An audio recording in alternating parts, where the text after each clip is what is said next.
So Ron, you've been in the audience more times than anybody else that I know. Really? Okay. And how does it feel to be on this side? Well, as someone mentioned earlier, and it's really true, that in this environment, what you try to do is you try to lead with your heart, but you're trying to be in your head as well. So it's a little bit difficult to do it that way. I mean, I've talked to different groups in our community, but I've never memorized anything. And so that it's difficult in that way to get across really what you want to get across. And a lot of your speakers do, I have to say.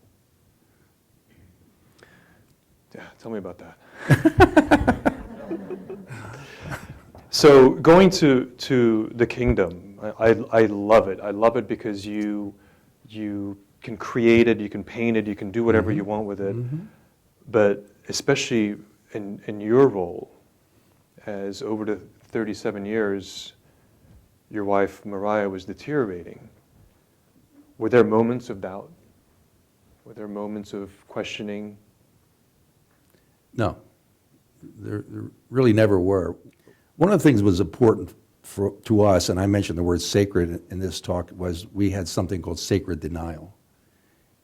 Sacred denial to us meant that we were going forward no matter what, and we weren't letting anything get in the way. And one way to get Mariah to do something was to tell her not to do it.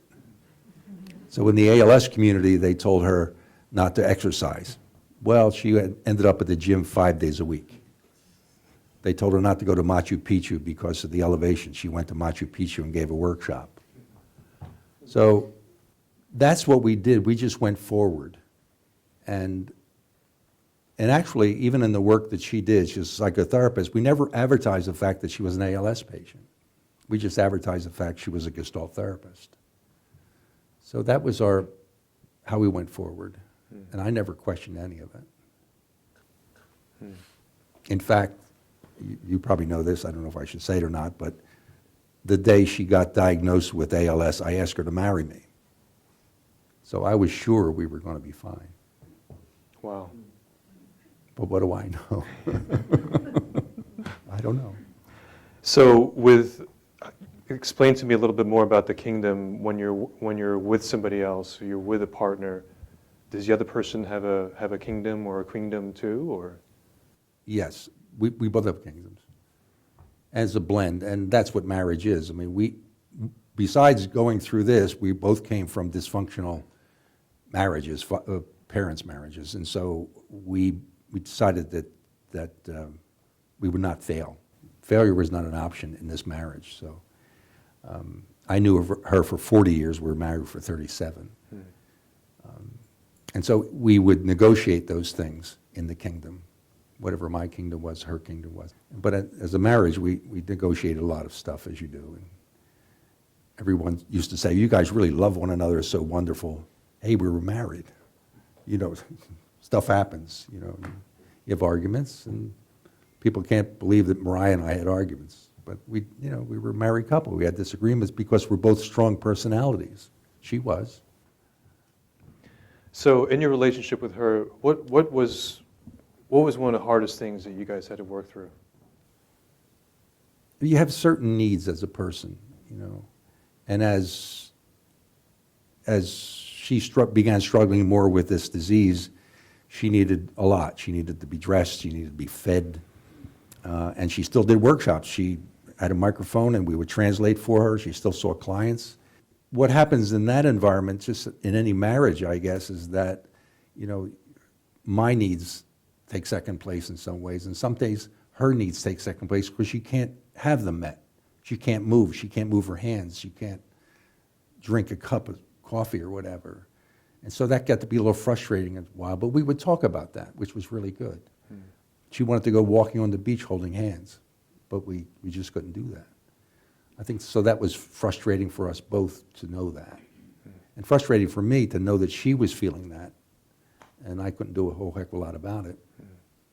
Although we went to a party one time and the band was playing, was wonderful. So I said, "Let's dance." She says, "No, I don't want to dance."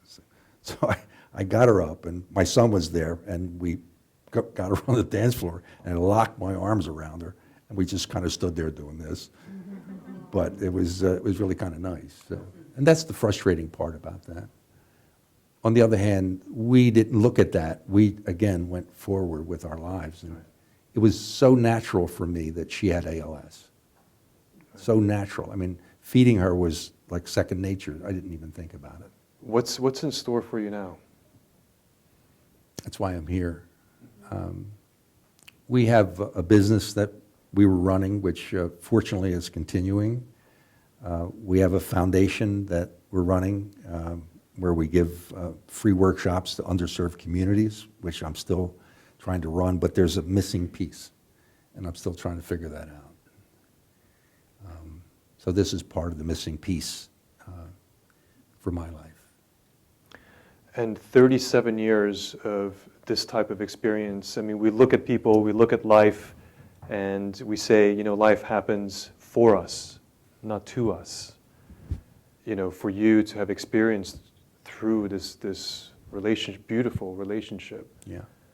You know, I feel like you have so much to teach. You have so much to show other people. If you could give a few words of wisdom, what would it be? Well, that's the interesting thing. My son, who's in the audience tonight, started a documentary of her life. And it became clear to us somewhere down the line that our relationship, my relationship with Mariah, everything we did was so normal that I need someone from the outside to look in and ask those questions, because I don't know.